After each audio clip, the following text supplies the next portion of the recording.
우리는 지능을 찬양하는 세상에 살고 있습니다. 우리는 명석한 두뇌, 천재적인 발명가, 기민한 전략가, 비전을 가진 예술가들을 존경합니다. 우리는 지능을 능력, 성공, 올바른 결정을 내리는 능력과 연관시킵니다. 그럼에도 불구하고 역사와 우리의 일상 경험은 당혹스러운 사례들로 가득 차 있습니다. 부인할 수 없이 지적인 사람들, 자신의 분야에서 대가인 사람들이 어처구니 없는 실수를 저지르고 재앙적인 결정을 내리고 터무니없는 믿음에 집착하며 요컨대 깊이 어리석다고밖에 묘사할 수 없는 방식으로 행동하는 경우 말입니다. 어떻게 이럴 수 있을까요? 높은 인지 능력, 정보 접근성, 예리한 분석 능력을 갖춘 개인들이 어떻게 그렇게 크게 잘못될 수 있을까요?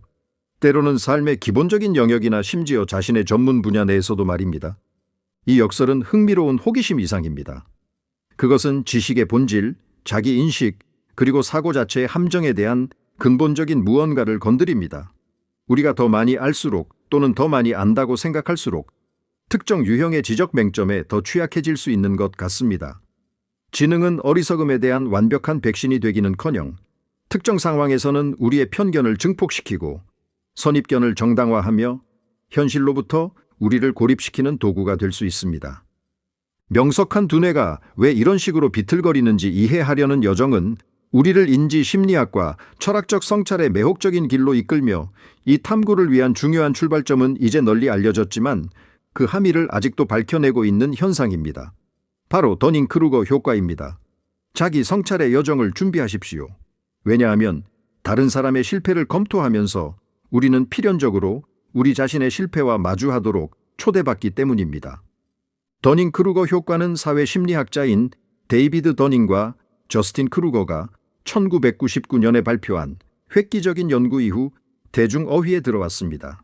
부분적으로는 레몬즙을 얼굴에 바르면 카메라에 보이지 않을 것이라고 믿었던 은행 강도 화학에 대한 근본적인 오해의 근거와 같은 기괴한 사례에서 영감을 받아 더닝과 크루거는 특정 영역에서 개인의 실제 역량과 동일한 역량에 대한 인식 사이의 관계를 체계적으로 조사하기로 결정했습니다. 그들은 참가자들을 논리적 추론, 문법, 유머와 같은 능력에 대해 테스트한 다음 이 참가자들에게 자신의 성과와 다른 사람들과 비교한 전반적인 능력을 평가하도록 요청하는 일련의 실험을 수행했습니다. 결과는 주목할 만했고 이중적이고 아이러니한 역학을 드러냈습니다. 첫째, 그리고 아마도 이 효과의 가장 유명한 측면일 텐데 테스트에서 가장 낮은 성과를 보인 참가자들, 객관적으로 가장 능력이 부족한 사람들, 이 자신의 능력과 성과를 가장 크게 과대평가했습니다. 그들은 단지 무능했을 뿐만 아니라 너무 무능해서 자신의 무능함을 인식하는 데 필요한 메타인지 능력, 자신의 사고에 대해 생각하는 능력 자체가 부족했습니다. 그들의 지식 격차는 너무 커서 해당 영역에서 유능하다는 것이 무엇을 의미하는지조차 제대로 평가할 수 없었습니다. 이것이 무능한 자의 이중의 저주입니다. 그는 모르고 자신이 모른다는 사실 자체를 모릅니다. 그러나 더닝크루거 효과에는 덜 논의되지만 똑같이 중요한 두 번째 측면이 있으며 이는 능력, 스펙트럼의 반대쪽 끝에 있는 사람들에게 영향을 미칩니다. 테스트에서 가장 높은 성과를 보인 참가자들, 진정한 전문가들은 자신의 상대적 역량을 과소평가하는 경향을 보였습니다. 왜일까요? 왜냐하면 그들에게는 과제가 쉬워 보였고 그들은 대부분의 다른 사람들에게도 과제가 쉬울 것이라고 잘못 가정했기 때문입니다. 허위-합의 효과로 알려진 편견. 그들은 자신이 아는 것을 알았지만 자신의 지식이나 기술 수준이 얼마나 희귀하거나 예외적인지 깨닫지 못했습니다. 우리는 이것을 학습 여정으로 시각화할 수 있습니다. 무언가를 새로 배우기 시작할 때 우리는 빠르게 약간의 지식을 얻고 자신감을 느끼기에 충분하며 아마도 지나치게 자신감을 느낄 것입니다. 우리는 일부 사람들이 어리석음의 산봉구리라고 부르는 것의 정상에 있습니다. 우리는 거의 알지 못하지만 많이 안다고 생각합니다. 더 많이 배우면서 우리는 우리가 알지 못하는 것의 방대함, 분야의 복잡성을 깨닫기 시작합니다. 우리의 자신감은 급락합니다. 우리는 우리의 무지에 대한 인식이 예리한 절망의 계곡 또는 겸손의 계곡에 들어섭니다. 훨씬 더 많은 노력, 연구, 경험을 통해서만 우리는 깨달음의 경사면을 오르기 시작하며 여기서 우리의 자신감은 다시 커지기 시작하지만 이번에는 실제 역량에 더 기반을 둔 더 조정된 방식으로 커집니다. 마지막으로 우리는 자기인식과 실제 능력이 더 일치하는 지속 가능성의 고원에 도달할 수 있습니다. 비록 지식의 방대함을 이해하는 진정한 전문가의 겸손함이 여전히 배어 있을 수 있지만 말입니다. 따라서 더닝크루거 효과는 단지 무능한 사람들이 오만한 것에 관한 것이 아닙니다. 그것은 모든 능력 수준에서 우리가 아는 것과 안다고 생각하는 것 사이의 복잡하고 종종 왜곡된 관계에 관한 것입니다. 그리고 바로 이 왜곡이 가장 지적인 사람들에게도 특정한 방식으로 영향을 미칠 수 있습니다. 그렇다면 우리를 실수로부터 보호해야 할 지능과 깊은 전문성이 어떻게 우리를 취약하게 만들 수 있을까요? 함정 중 하나는 바로 초전문화의 본질에 있습니다. 복잡한 우리 세상에서 한 분야의 전문가가 되려면 강렬한 집중과 수년간의 헌신이 필요합니다. 우리는 해당 특정 영역 내에서 깊은 지식, 정교한 정신 모델, 예리한 직관을 개발합니다. 문제는 이 전문성, 그리고 그에 따르는 자신감이 적절한 경계를 넘어 확장되기 시작할 때 발생합니다. 깊은 전문성은 그 본질상 지식과 삶의 다른 영역에서 상당한 맹점을 만들 수 있습니다. 우리는 자신의 전문 분야, 그 전문 용어, 방법론, 가정에 너무 몰두하여 더 넓은 관점이나 다른 분야의 정보를 비판적으로 평가하는 능력을 잃을 수 있습니다. 우리가 부적절한 전문성 전이라고 부를 수 있는 것이 발생합니다. 아원자 입자에 대한 발견으로 노벨상을 수상한 뛰어난 물리학자는 자신의 실제 지식이 피상적이거나 존재하지 않을 수 있는 국제정치, 영양학 또는 철학에 대해 확정적인 의견을 제시할 자격이 충분하다고 느낄 수 있습니다. 메스의 달인인 저명한 외과 의사는 의학에서의 자신의 지능과 성공이 적절한 실사 없이 위험하고 복잡한 금융 투자를 할 자격을 부여한다고 믿을 수 있습니다. 우아한 알고리즘을 만들 수 있는 천재 프로그래머는 단지 똑똑하다는 이유만으로 인간 심리나 사회 역학을 깊이 이해한다고 생각할 수 있습니다. 이것들은 가상의 예가 아니라 반복되는 패턴입니다. 특정 영역에서 얻은 지위와 인정은 자존감을 부풀리고 일반적인 능력감을 생성할 수 있습니다. 그 사람은 생각합니다. 내가 이 분야에서 이렇게 뛰어나다면 다른 분야에서도 뛰어날 것이다.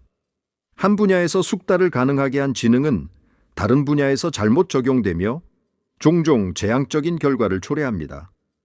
전문 분야 내에서 그렇게 예리했던 비판적 분석 능력은 미지의 영역으로 모험을 떠날 때 꺼지거나 잘못된 방향으로 향하게 될 수 있습니다. 자신의 분야에 대한 정당한 자신감은 넘쳐 흘러 일반화된 지적 오만함으로 변질됩니다. 이것은 고도로 유능한 사람들에게 작용하는 더닝크루거 효과의 미묘한 형태입니다. A 분야에서의 능력은 B 분야에서의 무능함에 대해 눈멀게 하여 정확히 그들의 지능과 지위가 그들이 실수로부터 면역되었다고 확신시켰기 때문에 어리석은 실수를 저지르게 만듭니다. 그러나 지능의 함정은 단순히 부적절한 전문성 전이를 넘어섭니다. 높은 인지 능력 자체가 진실을 발견하는 강력한 도구일 뿐만 아니라 우리가 인정하고 싶은 것보다 더 자주 자기 기만을 위한 강력한 도구가 될 수 있습니다.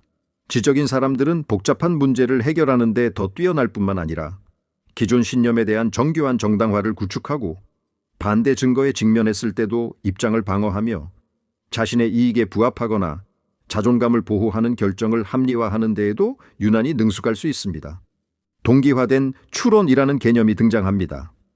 이상적인 추론은 가장 논리적이고 정확한 결론에 도달하기 위해 객관적으로 증거를 평가하려고 하는 반면 동기화된 추론은 원하는 결론, 일반적으로 우리의 신념, 정체성, 집단 소속감을 확인하는 결론에서 시작하여 불편한 증거는 무시하거나 최소화하면서 그 결론으로 이어지는 길과 농어를 찾기 위해 지능을 사용합니다.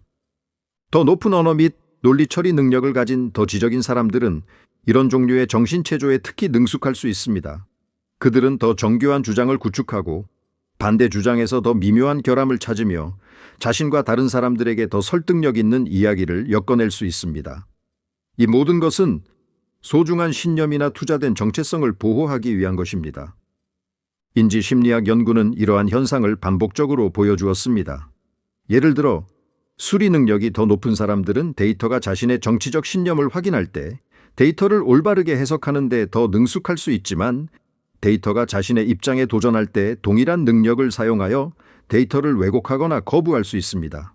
지능은 공정한 진실 추구를 위한 무기가 아니라 미리 정해진 입장을 견고하게 방어하기 위한 무기가 됩니다. 우리의 개인적, 직업적 정체성은 우리의 신념과 깊이 얽히게 됩니다. 특정 이론의 경력을 바친 과학자는 반드시 악의 때문이 아니라 오류를 인정하는 것이 심리적으로 파괴적일 것이기 때문에 새로운 증거에 맞서 그 이론을 방어하기 위해 모든 지능을 사용할 수 있습니다. 큰 베팅을 한 투자자는 시장이 반대로 외치고 있을 때조차 자신의 결정이 여전히 옳다는 무한한 이유를 찾기 위해 지능을 사용할 수 있습니다. 이러한 시나리오에서 지능은 어리석음을 예방하는 것이 아니라 그것을 더 정교하고 더 잘 방어되고 수정에 더 저항하게 만듭니다. 이것은 정교한 자기 기만을 위한 지능입니다. 지적인 전문가, 심리학의 또 다른 매혹적이고 때로는 좌절스러운 측면은 많은 전문가들이 비전문가에게 자신의 지식을 효과적으로 전달하는 데 어려움을 겪는다는 점에 있습니다. 이것은 오해, 잘못된 소통에 기반한 나쁜 결정, 그리고 전문가가 오만하거나 현실과 동떨어져 있거나 심지어 자신을 이해시키지 못하는 무능함 속에서 어리석어 보인다는 인식으로 이어질 수 있습니다. 여기에는 전문성의 역설 또는 지식의 저주로 알려진 것이 작용합니다. 우리가 어떤 주제에 대해 더 많이 알수록 알지 못했던 때를 기억하기 어려워집니다. 전문가에게는 명백하고 직관적이며 내면화된 지식이 다른 사람들에게도 똑같이 명백해 보입니다. 지식이 적은 사람의 입장에서는 이 어려움은 인지적 공감 격차를 만듭니다. 전문가는 이해할 수 없다는 것을 깨닫지 못한 채 전문 용어를 사용하거나 명백하다고 생각하는 논리적 단계를 건너뛰거나 기본적으로 보이는 질문에 조급함을 느낄 수 있습니다.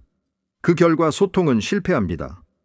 청중은 이해하지 못하고 위압감을 느끼거나 소외감을 느끼며 전문가의 메시지가 옳고 중요하더라도 거부할 수 있습니다. 진단을 명확하고 동정심 있게 설명하지 못하는 의사 결정자에게 복잡한 프로젝트를 이해하기 어려운 방식으로 제시하는 엔지니어 또는 대중에게 중요한 발견을 난해한 언어로 전달하려는 과학자를 생각해 보십시오. 이러한 소통의 실패는 재앙적인 결정을 내리는 것과 같은 의미에서 어리석은 실수는 아니지만 매우 지적인 사람들이 비효율적이거나 일반적인 현실과 동떨어져 보일 수 있다는 역설적인 인식에 기여합니다. 전문 지식을 다른 청중에게 번역하는 능력 부족은 그 자체로 무능함의 한 형태, 소통의 무능함이며 이는 지능과 전문성의 영향력을 약화시킬 수 있습니다. 지식의 저주를 극복하려면 전문가 측의 의식적인 노력이 필요합니다. 비유를 사용하고 거만하지 않게 언어를 단순화하며 청중의 질문과 어려움을 예상하고 무엇보다도 지식이 적은 사람의 눈을 통해 세상을 진정으로 보려고 노력하는 인지적 공감을 기르는 것입니다. 이것은 지능이나 기술적 전문성에서 자동으로 파생되는 능력이 아니라 별도로 개발되어야 하는 능력입니다. 이 모든 것은 우리를 근본적인 깨달음으로 이끕니다. 지능만으로는 충분하지 않다는 것입니다. 그것은 강력한 도구이고 귀중한 인지 능력이지만 그 결과는 그것이 어떻게 활용되고 어떤 다른 자질이 동반되느냐에 따라 크게 달라집니다. 우리는 지능 학습, 추론, 문제 해결 능력, 지혜, 지식과 경험을 분별력, 통찰력, 윤리적 관점으로 적용하는 능력, 그리고 지적 겸손, 자신의 지식 한계에 대한 인식과 배우고 수정하려는 개방성, 사이를 결정적으로 구별해야 합니다. 지혜와 겸손이 동반되지 않은 지능은 위험할 수 있습니다. 그것은 오만, 정신적 경직성, 다른 사람의 말을 듣거나 배우지 못하는 무능력, 뛰어나지만 잘못되거나 파괴적인 목표 추구로 이어질 수 있습니다. 역사는 다른 지적, 도덕적 덕목의 부족으로 인해 웅장한 프로젝트가 실패하거나 큰 고통을 야기한 믿을 수 없을 정도로 지적인 개인들의 사례로 가득 차 있습니다. 위험한 이데올로기에 집착한 뛰어난 사상가들, 오만함으로 인해 적을 과소평가한 전략적 지도자들, 윤리 부족으로 유산에 오점을 남긴 천재 과학자들 말입니다. 자기 인식과 정서, 지능의 조절 없이 순수한 지능은 우리 자신의 편견과 우리의 행동이 타인에게 미치는 결과에 대해 눈멀게 할 수 있습니다. 감정, 우리 자신과 다른 사람의 감정을 이해하고 우리의 충동을 관리하는 능력은 균형 잡히고 윤리적인 결정을 내리는 데 중요합니다. 매우 지적이지만 정서적으로 미숙하거나 공감 능력이 부족한 사람은 지능을 이용해 조종하거나 착취하거나 해로운 행동을 정당화할 수 있습니다. 따라서 지능은 절대적인 선이 아닙니다. 그 가치는 맥락과 그것을 인도하는 자질에 따라 달라집니다. 진정한 지적, 인간적 탁월함은 단지 빠르거나 복잡하게 생각하는 능력뿐만 아니라 지능과 지혜, 겸손, 윤리, 자기인식의 통합에 있는 것 같습니다. 이러한 동반자 없이는 지능은 쉽게 길을 벗어나 놀랍고 때로는 비극적인 어리석음의 행위로 이어질 수 있습니다.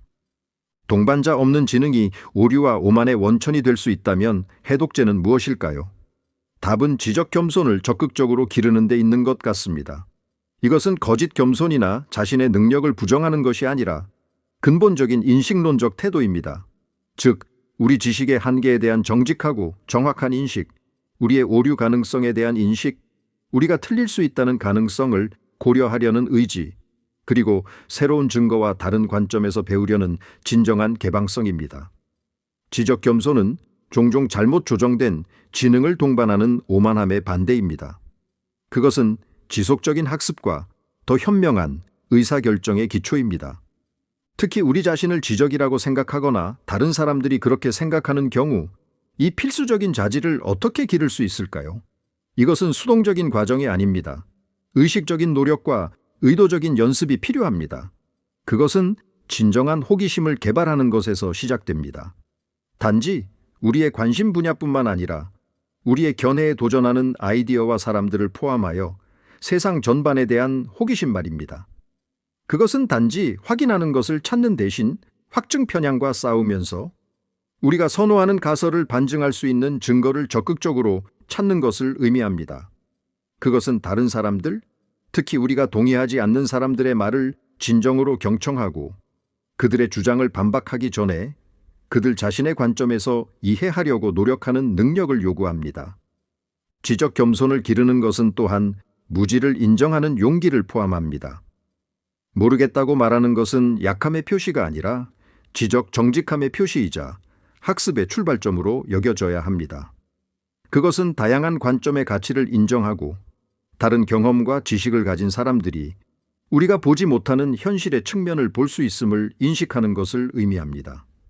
그것은 우리 자신의 실수와 실패를 부끄러움의 원천이 아니라 귀중한 학습과 조정의 기회로 성찰하는 것을 의미합니다. 아마도 가장 중요한 것은 우리의 자아를 우리의 신념과 분리하는 것입니다. 우리의 정체성이 옳다는 데 덜 투자되고 진리와 이해를 추구하는 데 더 투자된다면 오류를 인정하고 생각을 바꾸는 것이 덜 위협적이 됩니다. 우리 지식의 한계를 인식하는 것은 궁극적으로 제한하는 것이 아니라 해방시키는 것입니다. 그것은 모든 것을 알아야 한다는 압박감, 지지할 수 없는 입장을 방어해야 할 필요성으로부터 우리를 해방시키고 성장, 발견, 그리고 다른 사람들과의 더 진정한 연결을 위한 공간을 열어줍니다. 이것은 지능이 그 자체의 어리석은 캐리커처로 변질되는 것을 막는 데 필요한 해독제입니다. 따라서 우리는 여정을 시작했던 역설로 돌아갑니다.